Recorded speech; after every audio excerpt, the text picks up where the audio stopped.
আপনি প্রিয় মানুষ বলতে কি মিন করছেন? আমি কি বলেছি বয়ফ্রেন্ডের কথা?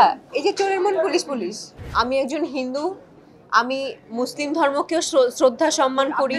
খ্রিস্টান, বৌদ্ধ সব ধর্মকেই শ্রদ্ধা এবং সম্মান করি। আমি শিল্পী হয়েই জন্মেছি, শিল্পী হয়েই কাজ করছি, শিল্পী হয়েই আমি মরতে চাই।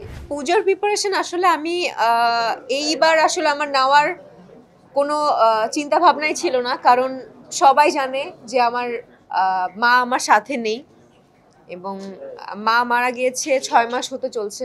6 মাসের হ্যাঁ, অলমোস্ট 6 মাস হতে চলছে। সো এবার যদি আমার কোনো কাজ নাও থাকতো, আমার কাছে মনে হয় না যে এই পুজোর যেই প্রিপারেশন, কেনাকাটা কিংবা এই হই হুল্লোড় করা, এই ঘুরতে যাওয়া, ওই ব্যাপারটা আমার মধ্যে থাকতো, কারণ আমার মা আমার সাথে নেই।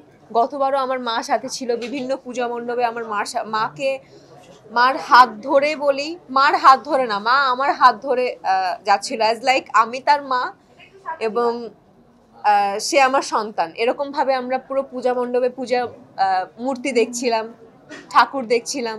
সো ওই ব্যাপারটা আসলে রিকল হচ্ছে। তো এবার আসলে আমি কোনো প্রিপারেশন নিয়েও নি এবং উপরওয়ালা, ভগবান, আল্লাহ যেটাই বলি না কেন, একটা কাজে মিলিয়ে দিয়েছে যে কাজের মধ্যে তাহলে তুই এই প্রিপারেশন নিবি না, কাজের মধ্যে ব্যস্ত থাক, কাজ কর, যাতে তোর ওই জায়গায় তুই ডিপ্রেসড না হয়ে যায় যে এবার পূজা হচ্ছে, এবার তোর মা নেই। মায়ের জায়গা তো অবশ্যই সবসময় মনে থাকবে, বাট একটু কাজে থাকলে না নিজেকে আসলে কোনোভাবে ব্যস্ত রাখা যায়। তো এবার আসলে কোনো প্রিপারেশন আমি নেইনি এবং আমি এবার নিজের জন্য একটা সুতাও কিনিনি। আপনি প্রিয় মানুষ বলতে কি মিন করছেন?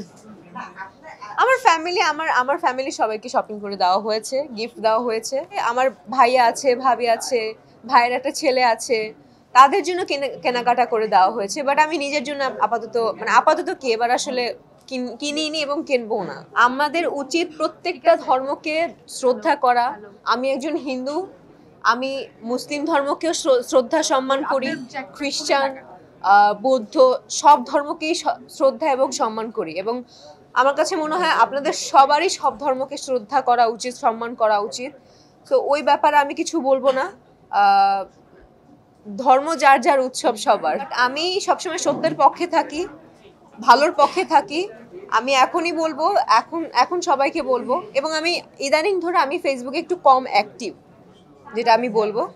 আর ফেসবুকে প্রতিবাদ করা মানেই যে অনেক বড় কিছু, কিংবা আমার প্রতিবাদের কারণেই যে সব কিছু বন্ধ হয়ে যাবে তা কিন্তু না। বাট আমি মন থেকে চাই যে প্রত্যেকের জায়গা থেকে ভালোটাকে সাপোর্ট করুক, কোনো খারাপ কিছুকে আসলে সাপোর্ট না করাটাই উচিত আমার কাছে মনে হয়। আর আমি সবসময় সত্যের পক্ষে আছি, থাকবো, সারা জীবনই থাকবো। আমার কাছে মনে হয় যে একজন শিল্পী তার অভিনয়ের দিকেই ফোকাস করা উচিত। আমি তো কখনোই, আমার ইচ্ছা ছিল না রাজনীতি করার কিংবা রাজনীতির মধ্যে ঢোকার, এটা আমার কখনো ইচ্ছা ছিল না। আমি একজন শিল্পী। আমি শিল্পী হয়েই জন্মেছি, শিল্পী হয়েই কাজ করছি, শিল্পী হয়েই আমি মরতে চাই। আসলে এটাই আমার মনের মধ্যে, এই জিনিসটাই আমি গেঁথে রেখেছি। সো রাজনীতির ব্যাপারটা প্লিজ ভাইয়া, আমার এই ব্যাপারটা আমাকে কোনো কোয়েশ্চেন করবেন না এবং এই ব্যাপারটা আমি নিজের মধ্যে আনতেও চাই না।